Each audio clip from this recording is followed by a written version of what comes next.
guys, it's Kristen. So let's start with my stats. My name is Kristen. I'm just turned 38 years old in June, on June 30th, and I am 5 foot tall. I had vertical sleeve gastrectomy March 5th, 2018 at Silver Cross Hospital in New Lenox, Illinois with Dr. Brian Lehman.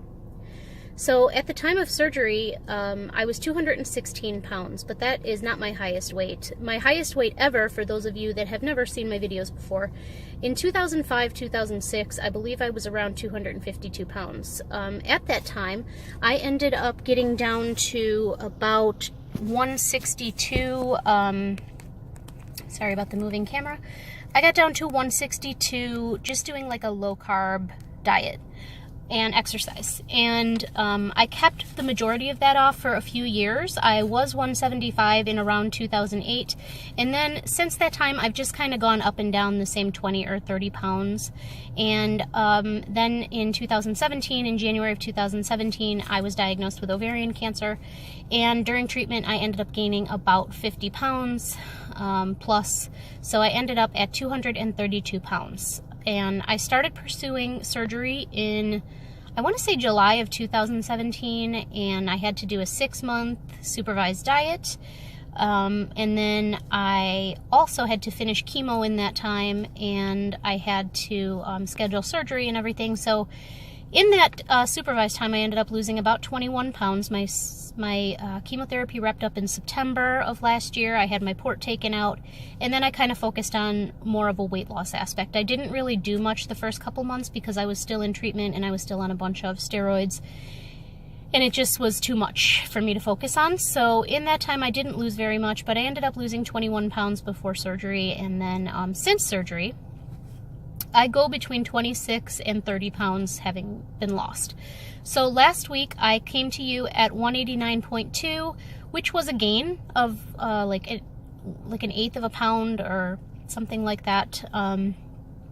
So I weighed in this morning at exactly the same, 189.2. I went up and down this weekend, and then this morning I'm 189.2. So I'm not going to get upset about that. I'm not going to rant about it. And that brings me to the point of this video, which is being honest with yourself about your weight and this surgery and your commitment to this surgery and your commitment to losing weight.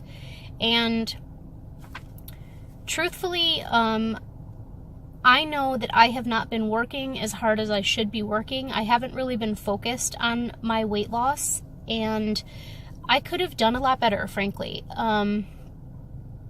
I am a binge eater in recovery, and I will be a binge eater for the rest of my life. I am a food addict.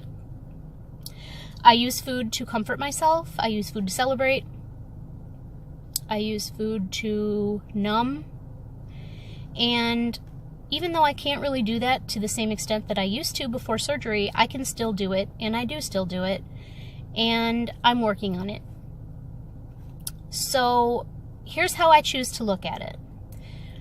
My goal from my surgeon is 137 pounds. I'm halfway there.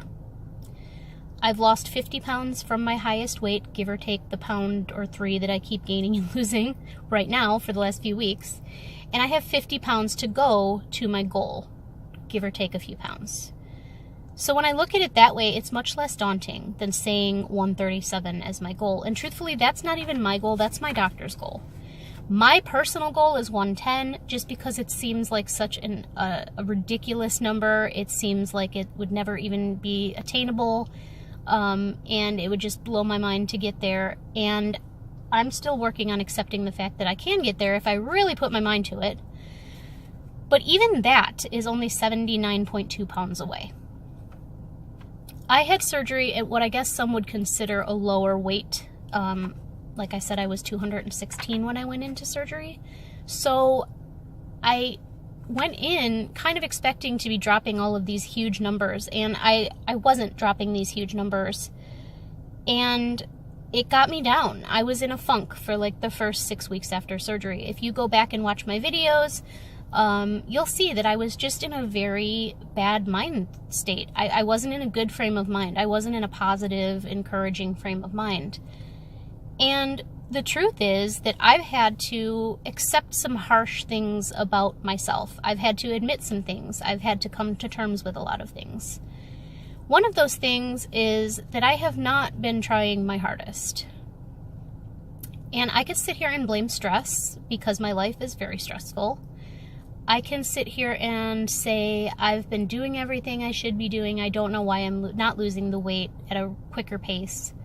But the truth is I haven't. I haven't been trying my best. I struggle with anxiety and depression, and sometimes depression makes me not want to do anything. So just getting out of bed and going to work in the morning is a success for me, and I don't feel like going to the gym. I don't feel like, making sure I'm tracking all of my calories. Sometimes those things are very difficult for me to do when I just feel like existing is sort of daunting. So that being said, I know that I could work a lot harder, and I intend to work a lot harder. Not just because I want to prove it to myself, but because I want to inspire people. I want people to know that just because you're struggling, it doesn't mean that the whole game is over. It doesn't mean that you're lost and you can't redeem yourself.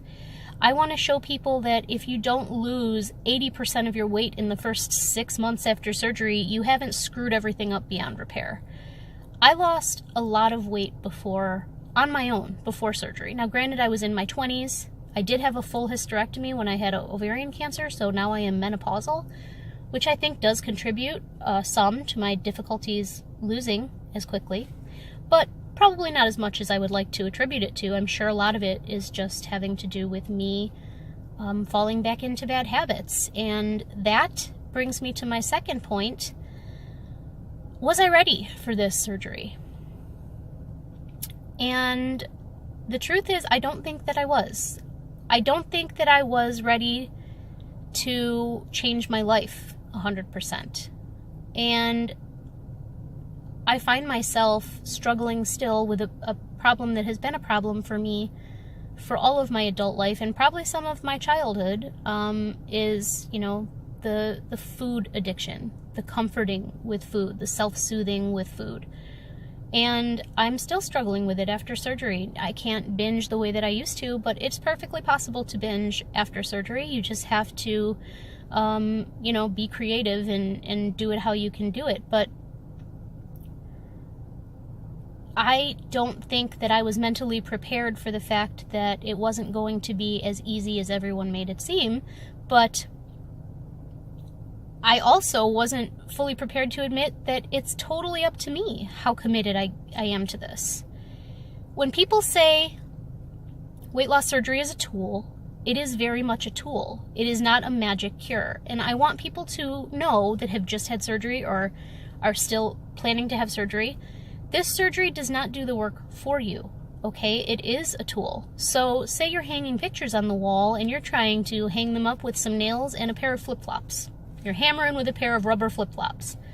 Somebody comes up to you and hands you a hammer and says, this is going to make your life much easier.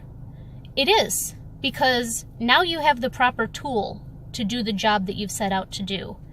That doesn't mean the pictures are going to magically hang themselves on the wall. It just means hanging the pictures is going to be easier for you because you're more equipped to do so with the tool that you have been given. And that is the best analogy I can come up with on short notice. So forgive me if that is a stupid analogy, but to me it perfectly sums up how this is. It's not going to do the work for you, but it is going to make the work a lot easier to complete, because it assists you, and that's all it does. Unless you're having Roux-en-Y or gastric bypass or duodenal switch, I don't know how to say that, guys, so forgive me if that's wrong. That is a malabsorptive and restrictive surgery, so that might make it even easier. Still doesn't do the work for you completely. You still have to watch what you're eating and how much of it, but it's a little more helpful than a gastric sleeve, because a gastric sleeve is strictly restrictional. It only restricts the amount you can eat in one sitting. In one sitting, not all day. So you still have to very much monitor what you're eating and how much of it you're eating. And if you are a food addict or a binge eater, those two things are very slippery slopes. So just keep that in mind. You still do the work. It just makes it easier to do the work. My last point, because I don't want this video to be too long, is if I'm not getting the results that I want, can I make one small improvement today? And this is how I started losing the weight back in 2006 when I lost, it was probably almost 100 pounds because I started out at 252, I got down to 162-ish, so it was like 90 pounds. So what I did was I started by making small changes. I started by, I didn't say I'm never going to eat fast food. I just won't eat fast food anymore. I started by ordering a burger and not eating the bun. And that spiraled into me shopping for, low carb items, and that's how I did it. It was a low carb diet. It was keto before I even knew keto was a thing. And I was also working out. I was lifting weights. I was doing the circuit machines. I was doing about an hour of cardio a day, 4 or 5 days a week. And in like 4 or 5 months, I think I dropped almost 90 pounds, which blows my mind now because it's been almost 5 months since surgery and I've only lost 30. So that should tell you where my level of commitment has been at. And that's embarrassing for me to admit because I am a control freak and I would like to say that I am just killing it out here. But the truth is I have not been killing it. I haven't even been hurting it. I have been lacking. I've been slacking a lot. And I promise to myself and I promise to all of you that I cannot do that anymore, and I will not do that anymore. I am going to be a success story. I am determined to be a success story. And I guess rather than get on here and make a bunch of promises and then not keep them, that's all I'm going to say about it, and you will just see me succeed when I do succeed. So I am not going to be down and depressed as much as possible, guys. I'm going to tell you, just be informed that this surgery is not a magic cure. Also, I would like to point out that I did watch a video earlier today from one of my fellow YouTubers, Blossom, and she was telling me, well, she was telling everybody in her video that people are charging to give advice and to tell their stories about vertical sleeve gastrectomy, and that is appalling to me. So if you need advice from me, if you have questions for me, if you want to chat about anything, please find me on Instagram at survive.sleeve.slay. All I'm charging is that you hit the subscribe button down below. That is what I am charging you. So, I might be struggling this time around, but I have run the block several times when it comes to weight loss, guys, especially when it comes to low carb and keto. And I will do whatever I can in my power to help whoever wants advice or has questions, absolutely for free. All I ask is that you subscribe. Maybe tell a friend to subscribe. I would love to get to 1,000 subscribers by Halloween. I love Halloween. It's my favorite holiday, so help me do that. Help me get to 1,000 subscribers by Halloween, and I will answer all of your questions. I will do whatever is helpful to you guys. I honestly will, and I will catch you next week. You will see me, and I will be smaller than I am right now, hopefully by 2 pounds or so, or more, but let's be realistic. All right, that's it. I don't think I have to do a lot of editing on this video, so I should probably have it up pretty quickly, and it's already 13:47. So I am going to sign off. Thank you so much for watching. To my new subscribers, thank you for subscribing to my channel. To all of you watching that haven't yet subscribed, please hit the like button and the subscribe button, and I will see you again soon. Bye!